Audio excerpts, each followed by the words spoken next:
నిర్లక్ష్యమండి వైఖరి, పాండవగల ప్రభుత్వం చెరువు పట్ల ప్రభుత్వ నిర్లక్ష్యమండి వైఖరి, పాండవగల ప్రభుత్వ చెరువు పట్ల ఎమ్మెల్యే నిర్లక్ష్యమండి వైఖరి. ఆయన తలుపుకి మేము వినతి పత్రం అనేటువంటి ఇస్తున్నాం. మరి ఆయన ఫోన్లో చెప్పారు వస్తామని చెప్పారు, వారం అన్నారు, గట్టిగా అడిగితే 2 రోజులు అన్నారు. మరి ఈ 2 రోజుల్లో వస్తారో లేదో చూస్తాం. మేము కూడా 2 రోజులు అన్నారు. ఈరోజు సోమవారం, మంగళవారం, బుధవారం ఆయన రాకపోతే, వస్తారనేటువంటి సమాచారం రాకపోతే అదే రోడ్డు పైన కూర్చుంటాం. ఎమ్మెల్యే గారు వచ్చేంత వరకు కూడా రోడ్డు మీద నుండి కదలకుండా అక్కడే కూర్చుంటాం. ఆదోని మండలం పాండవగల గ్రామంలో ఉన్నటువంటి ప్రభుత్వ పెద్ద చెరువు అన్యాయకృతమైంది, అక్రమానికి గురైంది. ఇది ఎన్నికల ప్రచారం సందర్భంలో గౌరవనీయులు డాక్టర్ పార్థసారథి గారు ఎన్నికల ప్రచారంలో ఉన్న సందర్భంలో ఎన్నికల ప్రచార వాహనంలో నేను కూడా ఆ ప్రచార వాహనం ఎక్కి, అయ్యా మా గ్రామంలో చాలా సంవత్సరాల నుండి పెద్ద చెరువు సమస్య ఉన్నది. ఈ పెద్ద చెరువు సమస్య చాలా సంవత్సరాల నుండి మా గ్రామ ప్రజలందరూ కూడా ఇబ్బంది పడుతూ బాధపడుతూ ఉన్నటువంటి పరిస్థితి ఉంది. ఇది ప్రభుత్వ చెరువు. కింది కోర్టులు తీర్పిచ్చే ఆదోని డివిజన్ కోర్టు, కర్నూలు జిల్లా కోర్టు కూడా తీర్పు ఇవ్వడం జరిగింది. ఇది ప్రభుత్వ చెరువు అని చెప్పేసి. మరి ప్రభుత్వ చెరువు అని చెప్పేసి కోర్టు తీర్పు ఇవ్వడం జరిగింది. రెవెన్యూ అధికారులు, అప్పట్లో ఉన్నటువంటి ప్రజాప్రతినిధులు పూర్తిగా నిర్లక్ష్యం చేసినటువంటి పరిస్థితిని మేము చూసాం.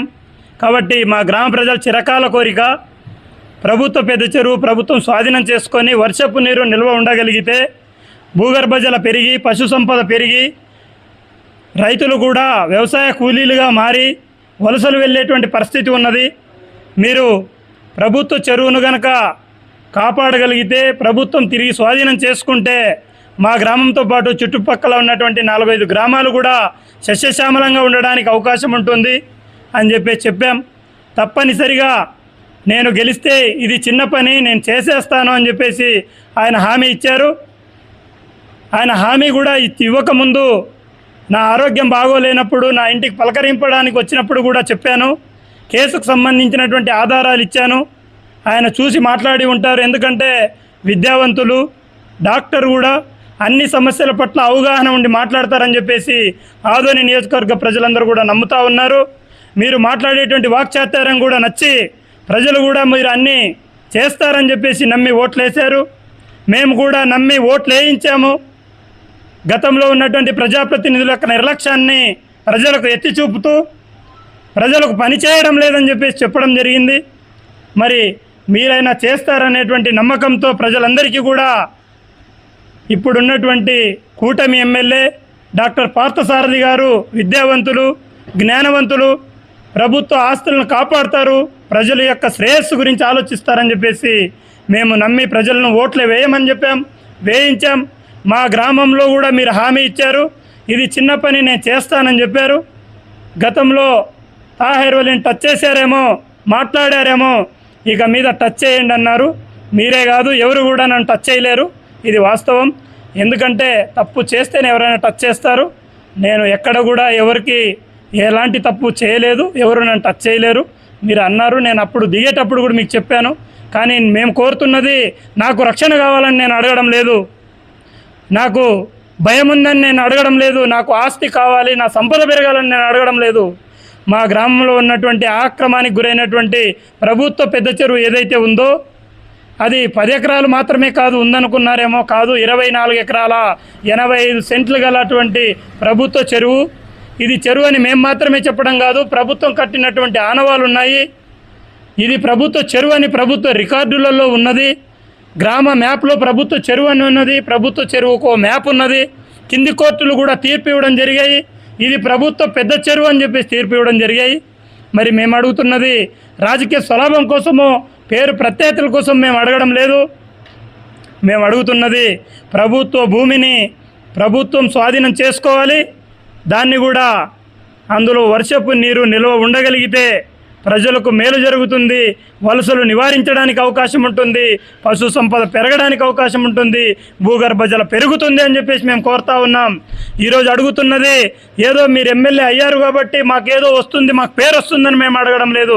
గతంలో ఉన్నటువంటి మీనాక్షి నాయుడు గారిని అడిగాం, గతంలో ఉన్నటువంటి సాయి ప్రసాద్ రెడ్డి గారిని అడిగాం, వాళ్ళు ఎమ్మెల్యేలుగా ఉన్నప్పుడు అడిగాము, వాళ్ళు పెడచవున పెట్టారు కాబట్టి మేము మీతో పాటు కలిసి పనిచేశాం, ఖచ్చితంగా మీ గెలుపు కోసం కృషి చేశాం. ఎందుకంటే ప్రభుత్వ ఆస్తులను కాపాడాలి, న్యాయం జరుగుతుందని చెప్పేసి నమ్మాం. 2 సంవత్సరాలు అయింది, కానీ ఎక్కడ కూడా పట్టనట్లు మీరు వ్యవహరిస్తూ ఉన్నారు. ఇది సరైనది కాదు అని చెప్పేసి చెప్తా ఉన్నాం. ఎందుకు చెప్తున్నామంటే 2 సంవత్సరాలు అయింది, ఈరోజు వచ్చారు అని అనుకోవచ్చు, కానీ మీ రికార్డులో చూసుకోండి. నేను గత ఏడాది మీ క్యాంప్ కార్యాలయానికి వచ్చి చెరువుకు సంబంధించినటువంటి ఆధారాలు ఇవ్వడం జరిగింది. ప్రజా సమస్యల పరిష్కార వేదికలో సబ్ కలెక్టర్ గారి ఎదురుగా కూడా మీతో చెప్పాను, ఇక్కడ పని చేయడం లేదు అధికారులు అని చెప్పాను. మీరు కూడా ఆ రోజు మాట్లాడారు. కానీ ఈ సమస్యను పరిష్కరించడానికి మా గ్రామ ప్రజలందరూ కూడా ఆ రోజు మీరు అక్కడ ఉన్నారంటే అక్కడికి వచ్చాం. మీరు ప్రజలందరి సమక్షంలో చెప్పారు ఏమని, నేను ఒక్కడు వస్తే ఇప్పుడే వచ్చేస్తాను, నేను ఒక్కడు వస్తే ఉపయోగం లేదు, నేను రెవెన్యూ అధికారులను తీసుకొని వస్తాను అని అన్నారు. మరి ఎన్ని రోజులైంది సార్ మీరు చెప్పి? మీరు ఆత్మవిమర్శ చేసుకోవాలని చెప్పేసి అంటున్నా ఎమ్మెల్యే గారిని. ఎందుకంటే మీరు ప్రతి సమస్యను విని పరిష్కారం చేస్తామని చెప్పేసి హామీలు ఇచ్చి సోషల్ మీడియాలో సమస్యలను చూసి మాట్లాడగలిగేటువంటి వారు మీరు. మరి నేరుగా మీకే వచ్చి సబ్ కలెక్టర్ కార్యాలయం ముందు మీకు ఒక వినతి పత్రం ఇచ్చి, అయ్యా మీరు మా చెరువు సమస్యను చూడండి, మీరు ఎన్నికల సందర్భంలో హామీ ఇచ్చారని అడిగాం, చూస్తామన్నారు. మీరు సోషల్ మీడియా మీద ఉన్నటువంటి ధ్యాస మీకు ఇచ్చినటువంటి వినతి పత్రాల మీద ఎందుకు లేదు అని అడుగుతూ ఉన్నాం.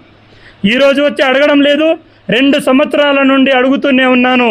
ఈ రోజు వరకు కూడా ఇప్పుడు ఎంఆర్ఓ ఆఫీస్కి వెళ్ళినా, సబ్ కలెక్టర్ ఆఫీస్కి వెళ్ళినా, ఏ సమస్య మీద అయినా ప్రజల సమస్య మీద వెళితే పెద్ద చెరువు సమస్యనా అని ప్రతి అధికారి, ప్రతి శాఖకు సంబంధించిన అధికారి అడిగేటువంటి పరిస్థితి ఉంది. అంటే ఇప్పటికీ దాదాపు 200-300 సార్లు మేము స్పందన కార్యక్రమంలో, ఇప్పుడు గ్రీవెన్స్ కార్యక్రమంలో కూడా ఇవ్వడం జరిగింది. కానీ అధికారులకు చలనం లేదు. మరి ప్రభుత్వ పాలకులైనా పట్టించుకుంటారనేటువంటి ఆశతో మేము ఈరోజు కూడా మీ కార్యాలయం ముందు కూర్చోవడం జరిగింది. మీరు ఏదో పార్టీ ప్రోగ్రాం మీద వెళ్ళారని చెప్పేసి ఇక్కడ పిఏ గారు చెప్పారు. మరి మీరు ప్రజల చేత ఎన్నుకోబడినటువంటి ప్రజాప్రతినిధి అయి ఉండి మరి మీరు ఇప్పుడు ఫోన్ చేసినా కూడా ఫోన్ ఎత్తడం లేదు అని అంటే మరి మీకు ప్రజల పట్ల, ప్రభుత్వం పట్ల ధ్యాస ఉన్నదా, లేదంటే పార్టీ మీద మీకు ధ్యాస ఉందా, మక్కువ ఉన్నదా అనేటువంటిది మీరు ప్రజలకు సమాధానం చెప్పాల్సినటువంటి అవసరం ఉన్నది. ఎందుకంటే ప్రభుత్వం కూడా ఒక పిఏని మీకు అలాట్ చేసింది. ఆ పిఏ గారికి నిన్న ఫోన్ చేసి అడిగాను, అయ్యా సార్ ఎమ్మెల్యే గారు ఉన్నారా, పెద్ద చెరువు సమస్య పైన ఆయన కలవడానికి వస్తున్నాం, మా సమస్యను మరోసారి వివరించడానికి వస్తున్నామని అడిగాం. మరి ఆయన వస్తారో రారో నేను ఖచ్చితంగా రారని మాత్రం చెప్పలేను, వస్తే రావచ్చేమో అని అన్నారు. మరి ఒక ఎంపీడీఓ స్థాయి అధికారిని మీరు పిఏగా పెట్టుకున్నారు. మరి ఆయన కూడా సీనియర్ అధికారి, మరి ఆయన కూడా వస్తారో రారో అనేటువంటి సమాచారం కూడా ఆయనకు లేదు. అంటే మరి ప్రభుత్వం ఎందుకు పిఏని పెట్టిందో ఎమ్మెల్యే గారికి ప్రభుత్వం కూడా సమాధానం చెప్పాల్సినటువంటి అవసరం ఉంది. ఎందుకంటే జిల్లా కలెక్టర్ గారు కూడా దీనిపైన అసలు ఎమ్మెల్యే గారికి పిఏలు ఎందుకు పెట్టారో సమాచారం కూడా ఇవ్వాలి. అసలు ఎందుకోసం పెట్టారు?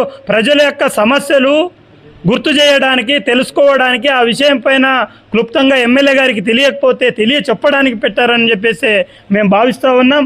అందుకు పెట్టారో లేదో ప్రభుత్వం కూడా ఇందుకు సమాధానం చెప్పాల్సినటువంటి అవసరం ఉంది. ఏది ఏమైనప్పటికీ కూడా ప్రభుత్వ పెద్ద చెరువును సాగును ఆపాలి అని చెప్పి కోరుతా ఉన్నాం. ఇది గొంతెమ్మ కోరిక కాదు, కోర్టు పరిధిలో ఉన్నది.